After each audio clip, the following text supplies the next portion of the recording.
This is 7 National News, and in our top story.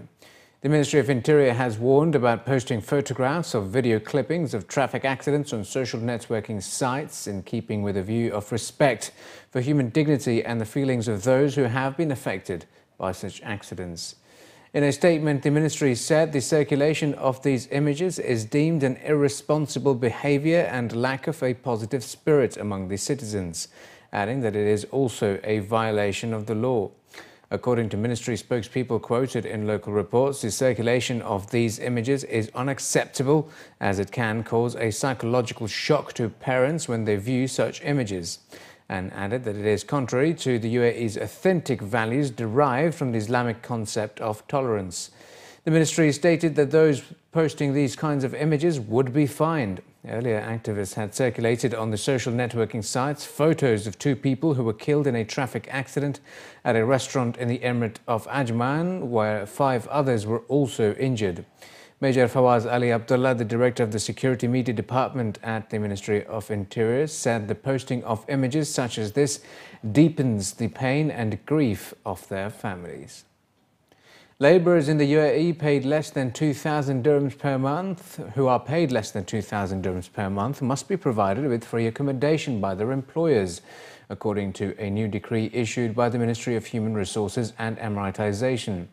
The decree only applies to companies hiring more than 50 workers, according to news agency WAM, citing a statement by His Excellency Sakar Ghabash, the Minister of Human Resources and Emiratization. It added that the decree will come into force in December.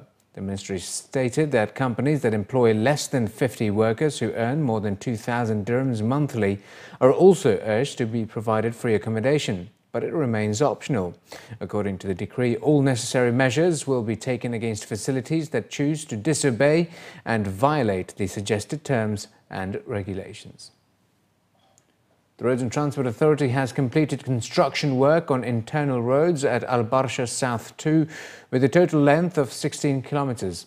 Construction work in the area also included completing infrastructural work such as the rainwater drainage network, revamping electricity, water and irrigation grids, and using LED street lighting.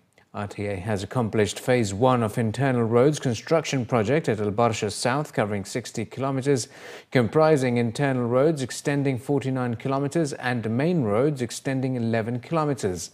The project also included improvements to the existing roads, installation of a new traffic light on the intersection of Street E136 and Street D11, and using LED technology for street lights, as well as undertaking rainwater drainage work in the area. Ras Al Khaimah police have fined 4,738 drivers in 1 week for breaking traffic rules and regulations on the roads and highways of the Emirate. According to local daily, officials stated that the Iraq police will not tolerate the violation of traffic rules and regulations, particularly those posing a risk to road users' safety, such as speeding, racing, reckless driving and failing to give priority to pedestrians. The Traffic Department increased the number of inspectors and had over 40 traffic patrols during the Eid al-Fitr holidays to curb traffic congestion and accidents and ensure smooth traffic flow. The report added that as many as 3,330 tickets were issued against drivers for various reasons, including stopping or parking in banned areas, as well as speeding and ignoring mandatory direction.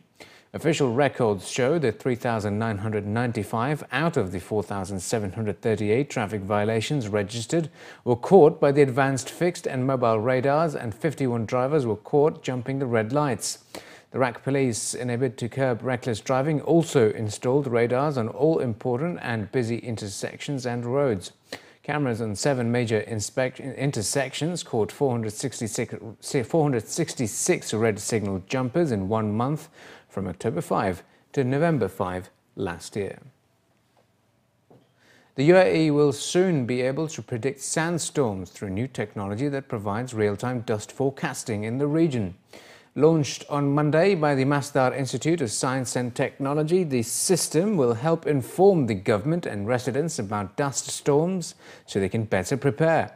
According to scientists from the Institute, the atmospheric composition and weather forecast system is expected to help sectors such as aviation and transport, especially as dust causes road accidents and flight delays.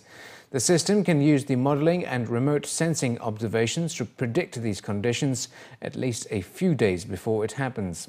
High levels of mineral dust and other pollutants that waft into the air during a dust storm can also trigger asthma, as well as other respiratory conditions and diseases. According to the Emirates Respiratory Society, who published a paper a few months ago on sandstorms, stated that there are a mixed bag of dust mites, microbes, pollen and some sand crystals, which can be inhaled in small particles and go deep into the lungs, causing severe damage. Dust storms can also coat solar panels, reducing the power output, which can have detrimental effects on agricultural crops. The system, according to local reports, provides nearly real-time maps of atmospheric dust and other pollutants across the UAE. Abu Dhabi Food Control Authority has started an awareness campaign for food being served by wedding halls and kitchens.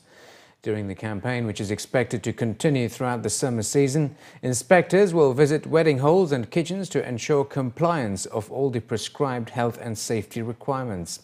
The inspectors will also check the personal hygiene of the staff, general cleanliness of the area where food is stored, vehicles and safety of equipment used to serve food. The campaign aims at focusing on educating the stakeholders about food safety rules, requirements and procedures, as well as the best practices while handling food. And finally, in the bulletin, Emirates Airline has announced the renewal of its sponsorship agreement with the UAE Rugby Federation for another 5 years. As part of the renewed agreement, Emirates will continue to sponsor the men's, women's and under-20s national 7s and 15s teams and also continue as the Federation's official airline sponsor. According to a press statement from the Federation, the continued support will assist the side in improving their standings in the Asian Rugby Championship, while bringing more competitive sporting action for the fans in the country.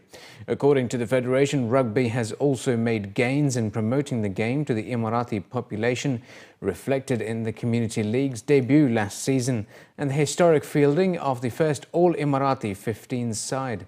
The 15s team won Division 2 of the Asia Rugby Championship in May, earning promotion to Division 1, as well as making them eligible to compete in the 2019 Rugby World Cup qualifying rounds.